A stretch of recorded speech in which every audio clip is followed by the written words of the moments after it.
নমস্কাৰ চাবিদাসকল চৰকাৰী কৰ্মচাৰী আৰু পেঞ্চনাৰসকলৰ দৰমহা বৃদ্ধিৰ আপোনাৰ শেহতীয়া খবৰ আমি লৈ আহিছোঁ হয় চাবিদাসকল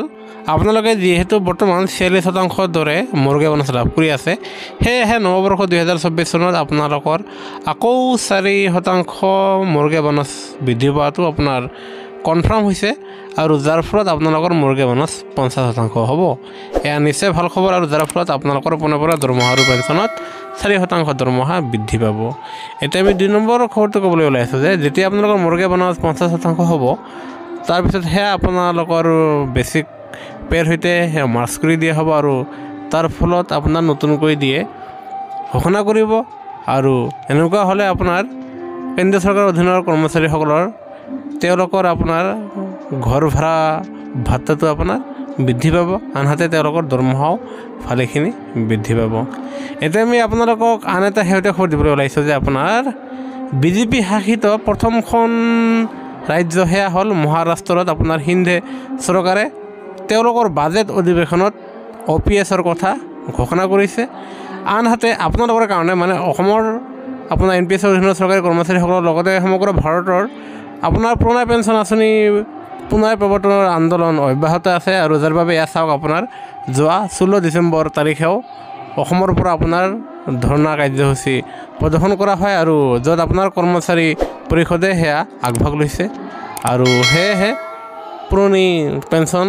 প্ৰৱৰ্তনৰ আশাৰ খবৰ হ'ল যে বিত্ত বিভাগৰ অধ্যক্ষতাত যি কমিটি গঠন কৰিছে সেই কমিটিৰ প্ৰতিবেদনৰ ভিত্তিত আপোনাৰ চৰকাৰে NPS ব্যৱস্থাটো সংশোধনী কৰিব আৰু যাৰ ফলত আপোনাৰ গ্ৰেণ্টেড পেঞ্চন দিব আৰু এই ক্ষেত্ৰত আপোনালোকে 40% এবাৰ পেঞ্চন শতাংশ পাব আৰু বৰ্তমান সময়ত NPSৰ অধীনৰ চৰকাৰী কৰ্মচাৰীসকল পেঞ্চনৰ নামত একোকে নাপায় আৰু সেয়েহে কমপক্ষেও OPSৰ দৰে নহ'লেও OPSৰ সমপৰ্যায়ে হ'ব আৰু যিয়ে নহওক আমি এয়া সংশোধনী নিবিচাৰোঁ আমি সদায় OPSটোৱে আমি বিচাৰোঁ আৰু আনহাতে আপোনাৰ এয়া চাওক আন এক শেহতীয়া খবৰ য'ত আপোনাৰ NPSৰ অধীনৰ চৰকাৰী কৰ্মচাৰীক আপোনাৰ চূড়ান্ত বঞ্চনা কৰা হৈছে আৰু যাৰ ফলত এয়া চাওক পেঞ্চনৰ নামত কাটি ৰখা 70% ধন এতিয়াও জমা দিয়া নাই আৰু যদিহে জমা নিদিয়ে তেনেস্থলত আপোনাৰ কৰ্মচাৰীসকলৰ যি আপোনাৰ সুদ হয় আপোনাৰ সেইটো খটুৱা হয় শ্বেয়াৰ মাৰ্কেটত যাৰ ফলত সেই সুদ তেওঁলোকে নাপাব আৰু যাৰ ফলত তেওঁলোকে বিত্তীয় লোকচানৰ সন্মুখীন হ'ব এইখিনিতে আমাক বহুতো ছাৰবাইদেৱে সুধি আছে যে আমাৰ 4% মৰ্গে বনাছ বৃদ্ধি নাপালে মানে আমাৰ দৰমহা বৃদ্ধি নহ'ল সেয়া দৰমহা কেতিয়া বৃদ্ধি হ'ব আমি ইয়াৰ আগতো কৈছিলোঁ আৰু আজিও আমি আপোনালোকক সেয়া ক'বলৈ ওলাইছোঁ যে আপোনালোকৰ এই ডিচেম্বৰ মাহৰ যি বিল জমা দিব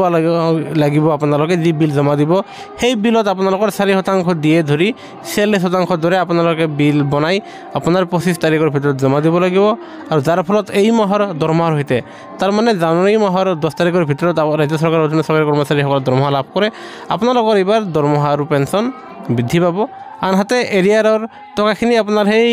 পূৰ্বৰ দৰে কোৱা দৰে আপোনালোকে দুটা কিস্তিত পাবলৈ সক্ষম হ'ব এটা এই ডিচেম্বৰ মাহতে দিব বুলি কৈছে আন এটা আপোনাৰ নৱবৰ্ষ 2024ৰ